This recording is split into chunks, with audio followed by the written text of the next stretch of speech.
Boa noite, irmãos. Estamos mais uma vez aqui todos reunidos para a realização do Evangelho do Lar da Casa Espírita Eulália Nogueira.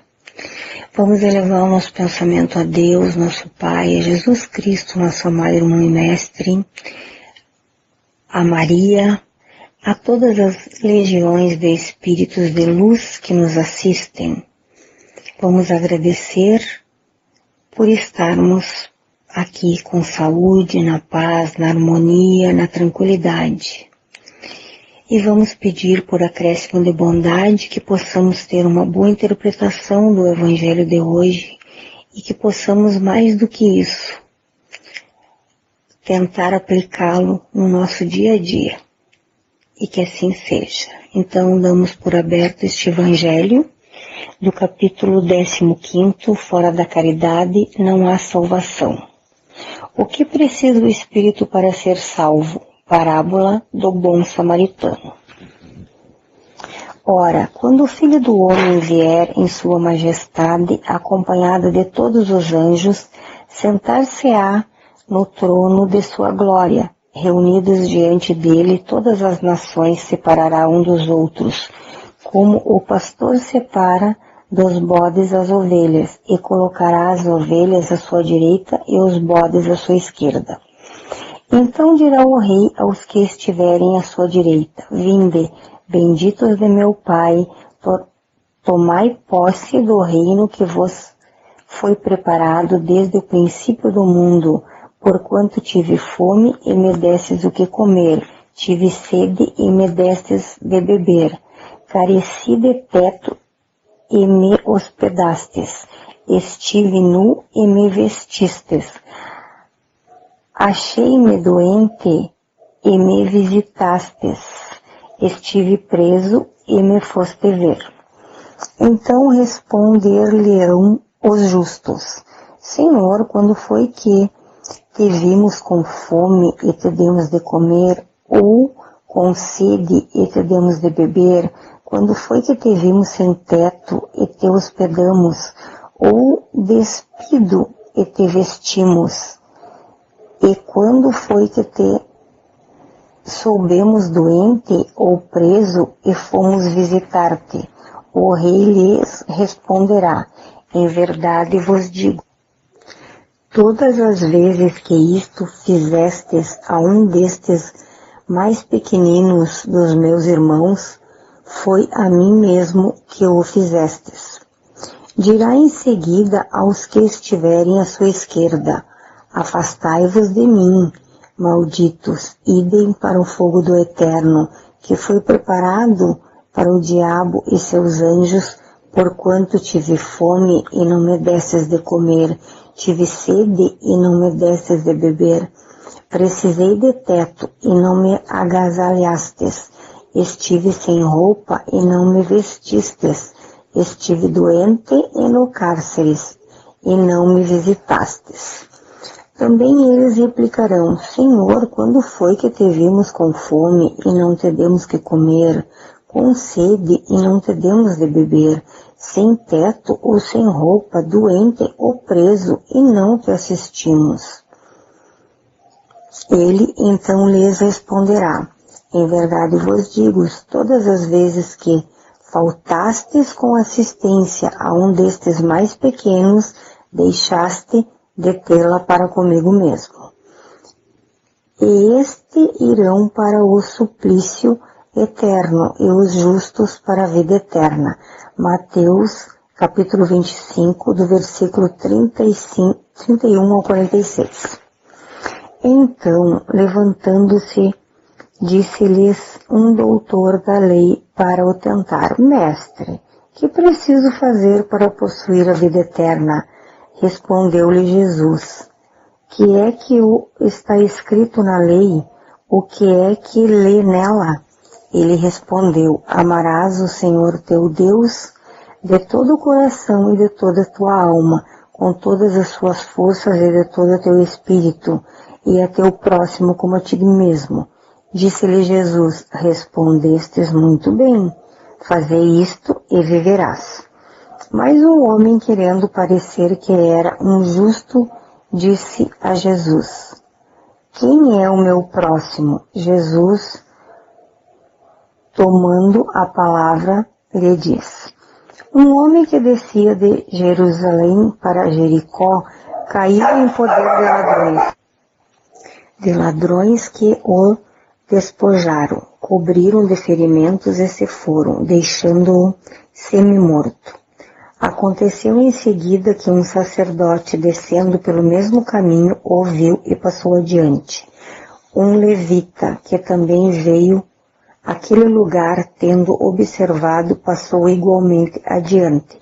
Mas um samaritano que viajava, chegando ao lugar onde jazia aquele homem, e tendo-o visto, foi tocado de compaixão. Aproximou-se dele, deitou-lhe óleo e vinho nas feridas e as pensou. Depois, pondo-o no seu cavalo, levou-o a uma hospedaria e cuidou dele. No dia seguinte, tirou 2 denários e os deu ao hospedeiro, dizendo: trata muito bem este homem, e tudo que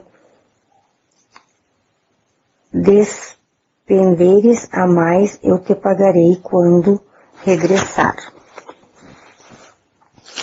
Qual destes 3 te parece ter sido o próximo daquele que caíra em poder dos ladrões? O doutor respondeu: aquele que usou de misericórdia para com ele. Então vai, diz Jesus, e faz o mesmo. Lucas capítulo 10, versículo de 25 a 37. Toda a moral de Jesus se resume na caridade e na humildade, isto é, nas 2 virtudes contrárias ao egoísmo e ao orgulho. Em todos os seus ensinos, ele aponta estas 2 virtudes como as que conduzem à eterna felicidade. Bem-aventurados, disse, os pobres de espírito, isto é, os humildes, porque deles é o reino dos céus.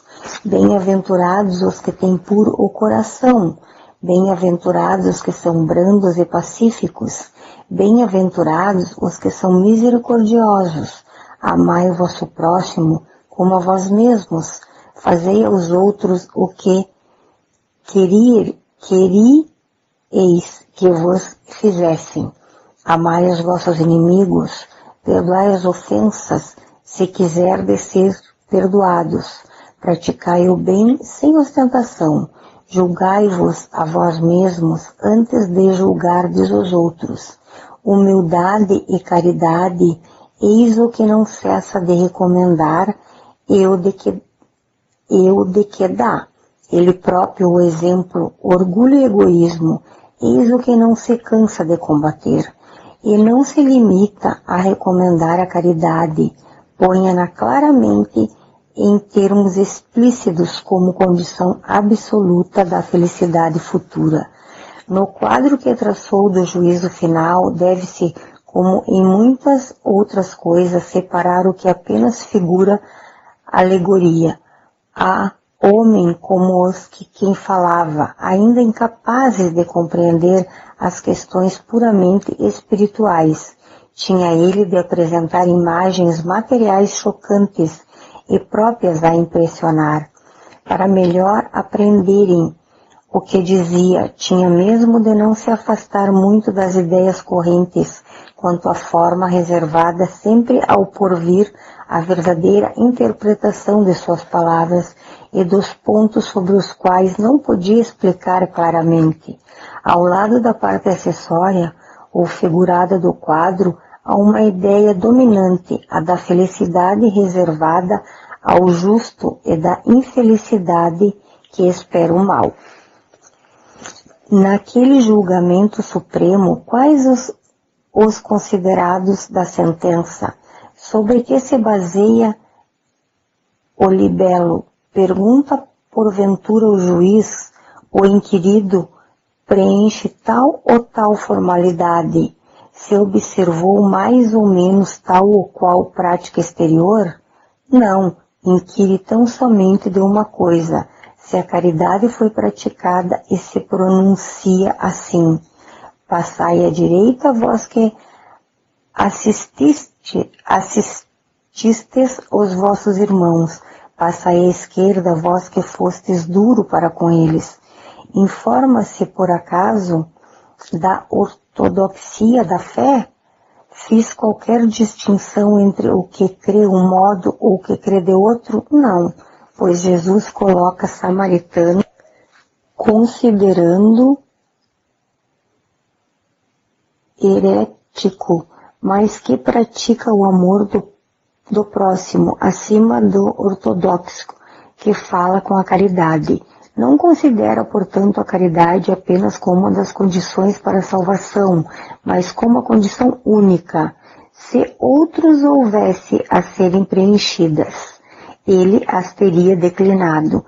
Desde que coloca a caridade em primeiro lugar, é que ela implicitamente abrange todas as outras. A humildade, a brandura, a benevolência, a indulgência, a injustiça. E porquanto é a negação absoluta do orgulho e do egoísmo. Bom, meus irmãos, o que nós podemos dizer dessa linda passagem, né? Que não são as práticas exteriores ou os rótulos religiosos que nos conduzem à vida eterna, mas os nossos atos de caridade para com o próximo, por amor a Deus. Aqui Jesus faz com que reflitamos, né, que possamos olhar em volta e descobrir as feridas aparentes e secretas dos nossos irmãos.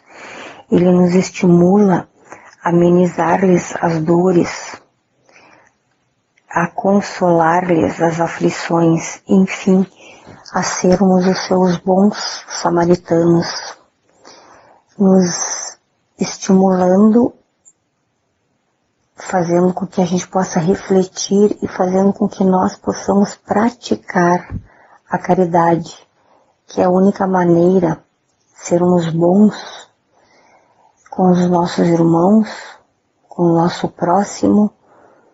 Só isso nos levará, né, para o caminho do bem, através da nossa consciência limpa, e quando desencarnarmos, podemos partir bem para a pátria espiritual.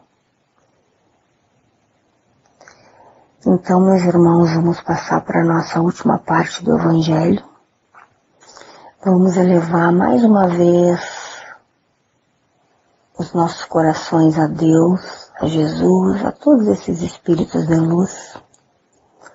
Pedir pela fluidificação das águas, que possam ter o remédio necessário para os nossos males, para as curas dos nossos males físicos e espiritual, conforme o nosso merecimento.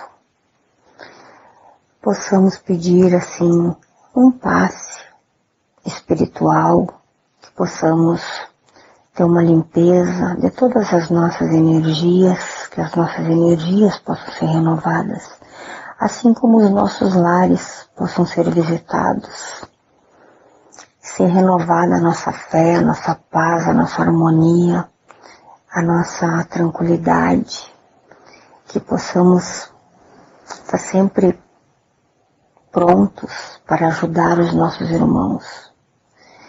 Pedimos também por todos os nossos familiares, pelos nossos amigos, pelas pessoas que gostam, pelas pessoas que não gostam de nós, que nós possamos praticar a caridade, perdoando, orando pelas pessoas, por todas as pessoas de todos os planetas habitados, pedindo paz, proteção, saúde, que cada irmãozinho que precisa de um amparo, que está passando por necessidade, que essa mesma luz que nós estamos recebendo possa ser estendida também a todos eles, não só no planeta Terra, mas em todos os mundos habitados. Gratidão a Deus, a Jesus, a todos esses espíritos de luz desta corrente divina que estão presentes aqui conosco. Agradecemos por mais uma vez estarmos aqui reunidos nesta corrente de luz. Uma boa noite a todos, que fiquem na paz de Deus e de Jesus, e que assim seja.